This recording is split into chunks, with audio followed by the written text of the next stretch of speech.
প্রিয় দর্শক, আসসালামু আলাইকুম। গত লেকচার ভিডিওতে আমরা দেখছিলাম যে কিভাবে কোড ব্লকস রান করতে হয়, কোড ব্লকস এর বেসিক ইন্টারফেসটা কিরকম হয় এবং কোড ব্লকস এর সি প্রোগ্রামিং এর একদম বেসিক্স হ্যালো ওয়ার্ল্ড যেই প্রোগ্রামটা সেটা কিভাবে রান করতে হয়। তো আজকের এই টিউটোরিয়ালে আমরা শিখব যে অ্যালগরিদম এবং ফ্লোচার্ট কি, এটি কেন ব্যবহার করা হয়, সুডো কোড এবং অন্যান্য আনুষঙ্গিক বিষয়, বা কিভাবে একটি প্রবলেমের অ্যালগরিদম এবং ফ্লোচার্ট লেখা হয়। তো প্রথমে চলে যাই যে অ্যালগরিদম কি। যে কোনো সমস্যার সমাধানের জন্য যে ধাপগুলো ফলো করা হয় তাকেই অ্যালগরিদম বলে। অর্থাৎ মানে এখন সামনে আপনার কাছে একটা সমস্যা আছে, এখন এই সমস্যা আপনি যে স্টেপ ফলো করে এই সমস্যার সমাধান করবেন, এই ধাপগুলোকেই আসলে অ্যালগরিদম বলা হয়। তো কম্পিউটারের ভাষায় কোনো সমস্যা এর আলাদা অর্থ আছে।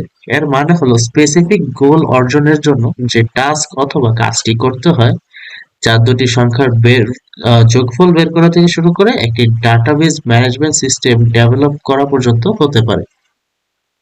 অর্থাৎ আপনি যে দুইটা সংখ্যার যোগফল করবেন ওইটারও কিন্তু বিভিন্ন ধরনের ধাপ আপনাকে অতিক্রম করতে হবে। আবার আপনারা যখন সামনে সরি ফাইনালের সময়ে, আই মিন ফার্স্ট সেমিস্টার ফাইনালের সময়ে যখন এই বিভিন্ন ধরনের আপনাদেরকে প্রজেক্ট দেওয়া হবে, তখন এই প্রজেক্টের সময় কিন্তু আপনাকে অবভিয়াসলি একটা অ্যালগরিদম ফলো করতে হবে। অর্থাৎ আপনাকে বিভিন্ন স্টেপ ফলো করেই আসলে আপনাকে এই প্রজেক্টটা কমপ্লিট করতে হবে। তো চলুন একটা সিম্পল অ্যালগরিদম দেখি যে এখানে প্রবলেম হচ্ছে কি দুটি সংখ্যার যোগফল আমরা কিভাবে বের করব। তো সলিউশন হচ্ছে প্রথমে আমাকে শুরু করতে হবে, শুরু না করে তো শেষ হবে না, তাই প্রথমে আমাকে শুরু করতে হবে। শুরু করার পরে আমি দুইটা ভেরিয়েবল ডিক্লেয়ার করব, যেটাকে আমি নাম্বার ওয়ান, নাম্বার টু, এবং অবভিয়াসলি আমি সাম নামক একটা ভেরিয়েবল ডিক্লেয়ার করব, যেটা আমাকে যোগের উত্তরটা স্টোর করতে কাজ করবে।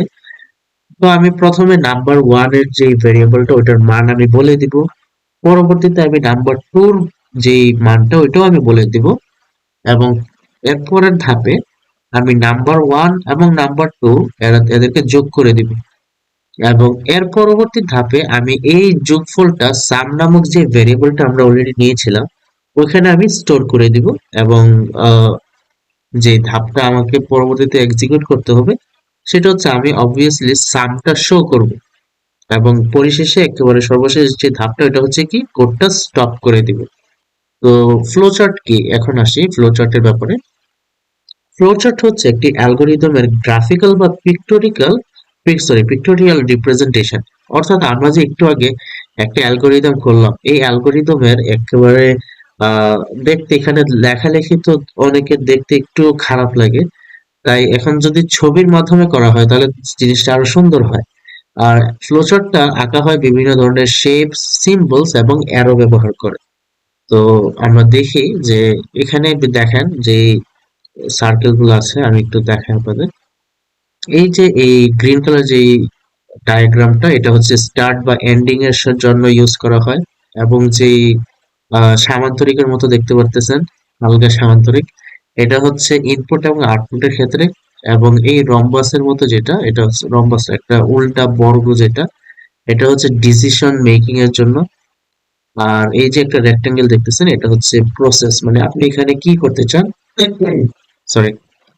এবং অ্যারো দিয়ে আসলে নির্দেশ করা হয় যে আপনি কোথা থেকে কোথায় যাইতেছেন, এবং এই বৃত্তটাকে কানেক্টর হিসেবে মানা হয়।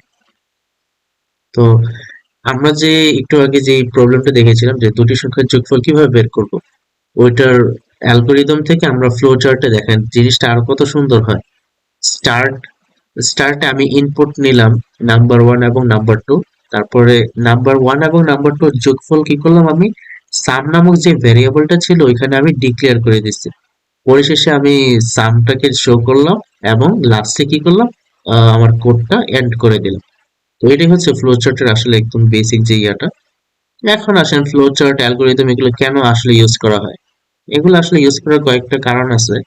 ক্ল্যারিটি, যেরকম ছোট ছোট ভাগ করে আমি প্রবলেমকে বুঝতে পারি এবং সেই অনুযায়ী আমার প্রোগ্রামটা আমি ডিজাইন করি। তারপরে অন্যান্য প্রোগ্রামারদের সাথে আপনার যখন আপনার কোডটা শেয়ার করবেন, তখন অ্যালগরিদম এবং ফ্লোচার্টটা দেখে কিন্তু অনেকটাই বোঝা যায় যে আপনি আসলে কোডটা দিয়ে কি করতে চান। তারপর ডিবাগিং এর সময় যখন প্রোগ্রামে কোনো ভুল আছে কিনা এটা আবার ধরা যায় কিসে, অ্যালগরিদম এবং ফ্লো চার্টের মাধ্যমে। এবং এফিসিয়েন্সি অর্থাৎ প্রবলেমটির সলিউশনের জন্য সবচেয়ে উপযুক্ত উপায় কিনা, মানে আপনি যে অ্যালগরিদম এবং ফ্লোচার্টটা ব্যবহার করছেন এটা ছাড়া কি আমি আরো সহজভাবে কোনো কোড করতে পারি কিনা এটাও বের করা যায়। তো আসেন আমরা এখন সুডোকোড সম্পর্কে শিখব। সুডোকোড হচ্ছে প্রোগ্রামের ধাপগুলোকে ইংলিশ লাইক স্টেটমেন্টস দিয়ে প্রকাশ করা। অ্যাকচুয়াল প্রোগ্রাম লেখার আগে এটি বেশ সহায়ক হিসেবে কাজ করে। এটি এমনভাবে লেখা হয় যেন এটিকে কোনো প্রোগ্রামিং ল্যাঙ্গুয়েজে ট্রান্সলেট করা যায়। অর্থাৎ সুডোকোড হচ্ছে আমরা যখন রাফ করি, বিভিন্ন রাফ করি, যে একটা ম্যাথ করার সময় সাপোজ একটা ম্যাথ প্রবলেম সলভ করব, এটা সলভ করার আগে আমি কিছু রাফ করলাম না, এই রাফ গুলা হচ্ছে আমার সুডোকোড হিসেবে কাজ করে। তো একটি দুইটি সংখ্যার যোগফল কিভাবে বের করবো, এটার সুডোকোডটা আপনারা যদি একটু দেখেন, যে begin read number one, read number two, set sum equal to number one plus number two, পরিশেষে আমি সামটা শো করব, অর্থাৎ আমি যোগফলটা শো করতে চাই। এটা হচ্ছে একটা সুডো কোড। এটা অনেক সময় ভার্সিটিতে আসলে ফ্যাকাল্টি ওয়াইজ নির্ভর করে আপনারা মেইন পরীক্ষার খাতায় কি সুডো কোড লিখবেন নাকি অ্যাকচুয়ালি পুরো কোড একেবারে সেমিকোলন সহ আপনারা এক্সিকিউট করবেন, এটা আসলে পুরোপুরি ফ্যাকাল্টির উপরে নির্ভর করে। তো চলেন একটি রিয়েল ওয়ার্ল্ড প্রবলেম এর অ্যালগরিদম এবং ফ্লোচার্ট আমরা দেখব। তো প্রবলেমটা হচ্ছে কিভাবে বের করব রুমে কতজন মানুষ আছেন। তো সাপোজ আপনি একটি রুমে ঢুকবেন, রুমে আপনি কাউন্ট করবেন যে কতজন মানুষ এই রুমে আছে।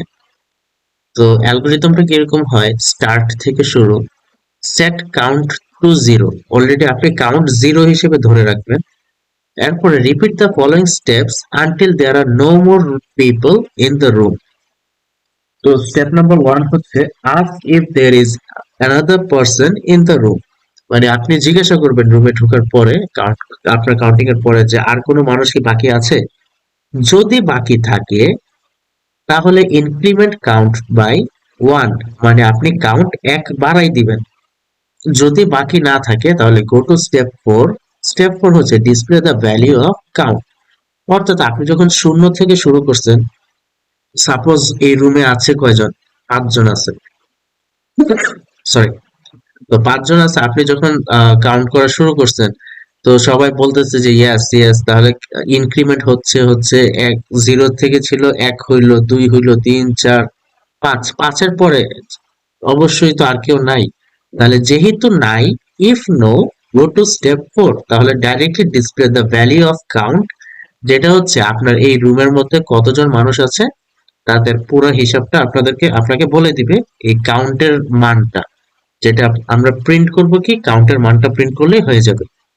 তো এইটার ফ্লোচার্টটা যদি আপনারা একটু দেখেন, যে স্টার্টিং, তারপরে কাউন্টকে আমরা জিরো হিসেবে ধরছি, যদি মানুষ বাকি থাকে, যে if they ask if another person is in the room, যদি ইয়েস থাকে তাহলে count equal to count plus one, মানে কাউন্টের সাথে আমি এক যোগ করব এবং ওই মানটাকে আমি কাউন্টের ভিতরে স্টোর করে রাখবো। যদি বাকি না থাকে, দেখেন এই যে বারবার বাকি থাকে থাকে, তাহলে আমি আবার জিজ্ঞাসা করব, আবার জিজ্ঞাসা করব, আবার জিজ্ঞাসা করব, এবং পরিশেষে যখন বাকি আর থাকবে না তখন আমি ডাইরেক্টলি কাউন্টটাকে ডিসপ্লে করে দিব, তাহলে আমি বুঝতে পারবো যে রুমে কতজন মানুষ আছে। তো আজকের ভিডিওটা এতটুকুই, ভালো লাগলে অবশ্যই বন্ধুদেরকে রেফার করবেন। আমরা ফ্রেন্ডরা মিলে আসলে আপনাদের জন্য এই উদ্যোগটা নিয়েছি, আপনারা যাতে ভালোভাবে বুঝতে পারেন সি প্রোগ্রামের একদম বেসিকটা, যেহেতু এটা ফার্স্ট সেমিস্টারের স্টুডেন্টদের জন্য অনেক কাজে দিবে। Thank you.